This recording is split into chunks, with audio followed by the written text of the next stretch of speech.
Hello बच्चों, क्या हाल चाल। बच्चों, काइनेमेटिक्स का थर्ड वीडियो लेके आ गए हैं। होपफुली दोनों वीडियो आपने ढंग से देखे होंगे। तो स्टार्ट करते हैं। उनको ढंग से करिए तभी काम बनना स्टार्ट होगा। आज थ्योरेटिकल सवाल लाए हैं ताकि थोड़ी अप्रोच बढ़िया बैठ जाए। आपके थ्योरेटिकल सवाल में बच्चों को बड़ा प्रॉब्लम आता है। चलिए शुरू करते हैं। Object is moving with a constant velocity, then acceleration of object. ध्यान रखिए जी, कांस्टेंट वेलोसिटी का कंडीशन जब रहेगा, आराम से समझिए इसको, उस कंडीशन के अंदर आपका एक्सेलेरेशन का वैल्यू हमेशा क्या रहेगा? जीरो रहेगा। एक्सेलेरेशन का जो फॉर्मूला रहता है वो आता है v माइनस यू अपॉन में टी का बात करते हैं, या इसको लिखते हैं चेंज इन वेलोसिटी अपॉन में टाइम टेकन। अब वेलोसिटी को हमने क्या कर दिया? कांस्टेंट कर दिया, तो आपका एक्सेलेरेशन क्या होगा? मस्ट बी जीरो रहेगा। Option number third is correct. आराम से पढ़िए सवाल को, काम बनना स्टार्ट हो जाएगा। सेकंड सवाल देखिए। Object is moving such that its velocity and acceleration is opposite direction। ये आपके पास कोई ऑब्जेक्ट है, आपसे पूछा गया है अगर आपका वेलोसिटी इस डायरेक्शन में है और एक्सेलेरेशन आपका इस डायरेक्शन में है, दोनों का डायरेक्शन क्या है? ऑपोजिट बताया है। तो पूछा है स्पीड में भी कांस्टेंट, गलत जवाब। स्पीड में इंक्रीजिंग, किसी भी कंडीशन में नहीं हो सकता, दोनों के डायरेक्शन ऑपोजिट है। Speed must B decreasing, this is correct. Speed को हम बोलते हैं बाबू मैग्नीट्यूड ऑफ वेलोसिटी का बात करना स्टार्ट करते हैं, मोड ऑफ वेलोसिटी का बात करना स्टार्ट करते हैं, दिस इज कॉल्ड स्पीड। तो स्पीड क्या करेगी? डिक्रीज करना स्टार्ट करेगी। ठीक है, अगला सवाल देखें। चलिए थर्ड सवाल है, विच of the following option is correct. तीन ऑप्शन दिए हुए हैं, चौथा तो ऑल ऑफ दिस है। तीनों में से बताना है कौन सा सही है कौन सा सही नहीं है। फर्स्ट ऑप्शन है velocity of object is increasing and acceleration may be decreasing, this is बिल्कुल करेक्ट ऑप्शन है, करेक्ट। सेकेंड ऑप्शन है velocity of object is decreasing and acceleration may be increasing। देखिए, किसी भी कंडीशन में अगर velocity यहां पर लग रहा है और acceleration यहां पर लग रहा है, तो ये बोलना संभवतः बिल्कुल सही है कि velocity जो है वो डिक्रीज कर रहा है अगर acceleration बढ़ रहा है, दोनों की डायरेक्शन अपोजिट है।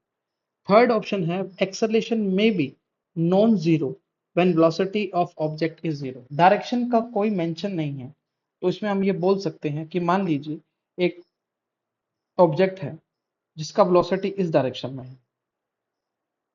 अगर इस पार्टिकल ने, इस बॉडी ए ने जैसे यू टर्न लिया, मतलब डायरेक्शन को चेंज किया, तो इस कंडीशन में v का वैल्यू क्या रहेगा? जीरो रहेगा, परंतु एक्सेलरेशन है वो नॉन जीरो हो जाएगा।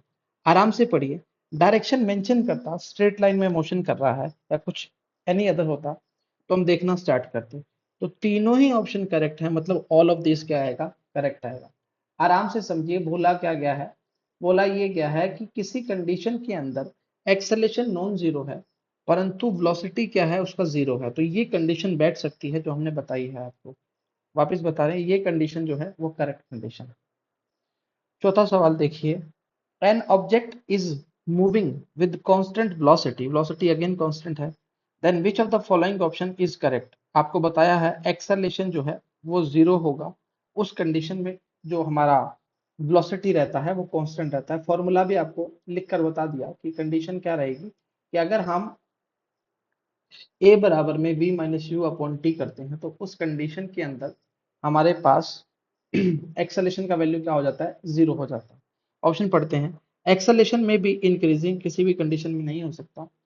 एक्सेलेरेशन इज जीरो, ये ऑप्शन करेक्ट है। Acceleration is decreasing, more correct का बात करना स्टार्ट करते हैं तो साफ साफ दिख रहा है सेकंड ऑप्शन जो है हमारा बिल्कुल करेक्ट रहेगा, कांस्टेंट वेलोसिटी के लिए। Option number second is correct. पांचवा, in uniform motion velocity must be constant. Uniform motion का बात कर रहे हैं।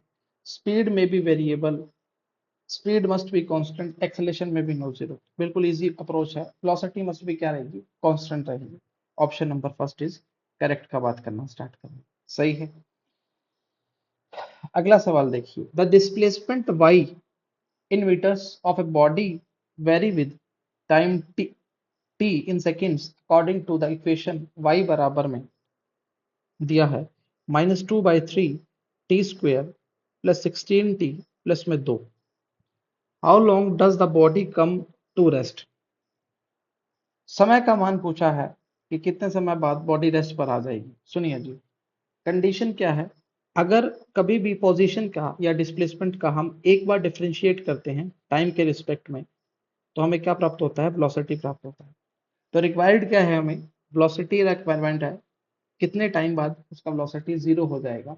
तो समझिए जिसको आराम से, इसको डिफरेंशिएट करेंगे तो ये आ जाएगा -2/3, पावर में पावर को आगे लेके आए और एक पावर कम कर दी, +16, और 2 का क्या हो जाएगा, जीरो हो जाएगा।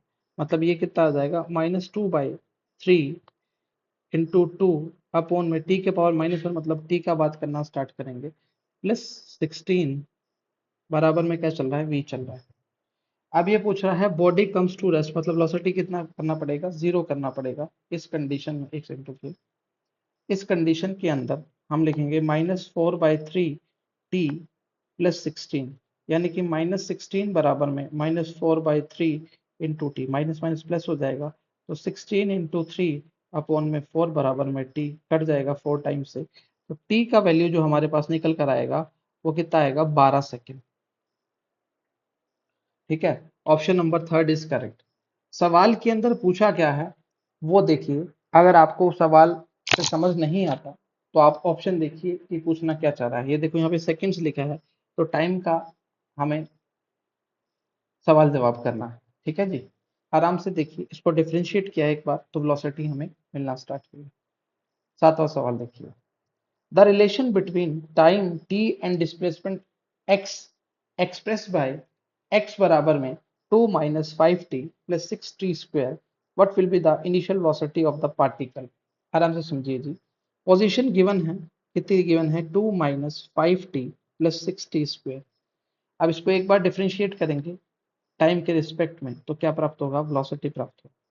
2 का 0, 5t का 5 और इसका कितना होगा, 12t। तो हमसे पूछा है इनिशियल वेलोसिटी ना, इनिशियल वेलोसिटी कब आता है, जब t बराबर कितना होता है, जीरो होता है। तो v बराबर में t को जीरो कर दो तो वैल्यू कितना आएगा, 5 मीटर पर सेकंड। वेलोसिटी आया तो नेगेटिव आ सकता है, option number first is correct. आराम से देखिए, मैं आपको थोड़ा बता देता हूँ कि x, v और a होता है।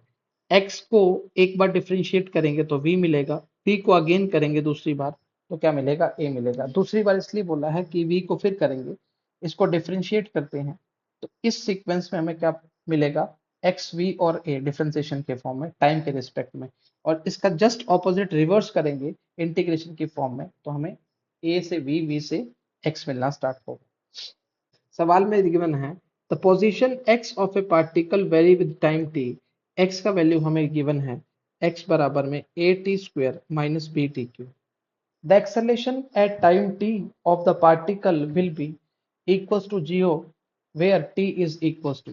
देखिए, एक्सेलरेशन का बातचीत पूछा है, तो एक्सेलरेशन के लिए हमें दो बार इसका क्या करना पड़ेगा, डिफ्रेंसिएशन करना पड़ेगा। एक बार करते हैं तो उसको लिखेंगे dx अपॉन में dt बराबर में v, यानी कि ये आ जाएगा 2at, पावर को आगे लेके आओ, एक पावर कम कर दो, ये आ जाएगा 3bt स्क्वायर। फिर करेंगे तो ये आएगा डी स्क्वायर एक्स अपॉन में dt स्क्वायर, ये हो जाएगा 2a माइनस 3, सॉरी 3 नहीं आएगा, पावर को आगे लेके आना है, 6bt। अब पूछा है will be equals to zero, time का वैल्यू पूछा है तो एक्सेलेरेशन को जीरो कर दो, ये आ जाएगा 2a माइनस 6bt, यानी कि माइनस का 2a बराबर में -6bt, यानी कि माइनस से माइनस मर जाएगा तो t बराबर में आ जाएगा 2a अपॉन में 6b, तो 2 से 3 6 मर जाएगा तो ये आ जाएगा a अपॉन में 3b। Option number third is correct. आराम से देखिए, अभी पिछले सवाल में हम आपको बता के आए हैं कि x से अगर आप v निकालोगे, v से i निकालोगे तो आपको डिफरेंशिएट करना पड़ेगा पोजीशन को फिर वेलोसिटी को। Option number third is correct. अगला सवाल देखिए, a car moves along a straight line whose equation of motion is given by s equals to 12t plus 3t square minus 2tq where s in meter, t in second, the velocity of car at start will be। जब भी इस प्रकार का सवाल पूछता start करता है उस कंडीशन में हम t को जीरो इमेजिन करके चलना स्टार्ट करते हैं। अच्छा, एक बार डिफरेंशिएट करो तो ds अपॉन dt बराबर में क्या आएगा, v, तो ये आएगा 12 plus 6t minus 6t square. Initial में पूछा है मतलब t बराबर जीरो पर करेंगे तो v बराबर में ये पूरा पार्ट जीरो हो जाएगा t के साथ जो भी है, तो v का वैल्यू कितना आ जाएगा, 12 आ जाएगा। आराम से देखिए, बिल्कुल तसल्ली से समझिए। Velocity of the car at start, start मतलब t बराबर जीरो का बात करना स्टार्ट कर रहे हैं। For a particle position x proportional है बेटा, ये x proportional t square, then acceleration is variable, अपने को उसको डिफरेंशिएट करना पड़ेगा। वापिस से वेलोसिटी निकालेंगे, dx अपॉन dt करेंगे तो ये आएगा 2t, एक्सेलेरेशन करेंगे तो d स्क्वायर x अपॉन में dt स्क्वायर, तो ये आ जाएगा 2। एक्सेलेरेशन इज वेरिएबल, पहला ऑप्शन गलत है क्योंकि डिपेंड नहीं कर रहा। वेलोसिटी इज कांस्टेंट, t पर डिपेंडेंसी शो कर रही है। थर्ड ऑप्शन है एक्सेलेरेशन इज कांस्टेंट, देखिए एक्सेलेरेशन का वैल्यू कितना आया, 2, तो option number third is correct. जो ऑप्शन में गिवन होता है उसके अकॉर्डिंग खेल खेलना स्टार्ट कर दो, आपका कोई भी सवाल गलत नहीं होगा, अप्रोच सही होनी चाहिए। अगला देखिए, विच of the following option is correct for acceleration. देखिए एक्सेलेरेशन का जो फॉर्मूला रहता है वो रहता है, एक रहता है डी स्क्वायर एक्स अपॉन में डी टी स्क्वायर, दूसरा रहता है एक्सेलेरेशन का ही डीवी अपॉन में डी टी। अब देखिए थर्ड ऑप्शन, देखिए थर्ड ऑप्शन एक्सेलेरेशन अगर मैंने लिखा है डीवी अपॉन में डी टी, सही है। अगर मैं इसको dx से ऊपर नीचे मल्टीप्लाई कर दूं कोई फर्क थोड़ी पड़ेगा। अगर मैं बोलूं v बराबर में आप dx अपॉन dt भी लिख सकते हैं या ds अपॉन dt भी लिख सकते हैं, दोनों करेक्ट है ना। ऑप्शन में x की फॉर्म में तो x को कंसीडर कर रहे हैं। अब देखिए ये क्या बन गया, ये बन गया v, तो इसको लिखेंगे v dv अपॉन में dx। ये तीनों फॉर्म जो है वो एक्सेलेरेशन को शो कर रहे हैं, तो इसका मतलब फर्स्ट भी सही, सेकंड भी सही, थर्ड भी सही, मतलब all of these is correct option. सही है। आसान सवाल थे या मुश्किल थे ये आप देख लेना, परंतु सवाल करने बड़े इंपॉर्टेंट है। वीडियोस तो देखते रहें, डिफिकल्टी धीरे धीरे धीरे धीरे बढ़ती जाएगी, सवाल करते जाओगे काम बनता जाएगा।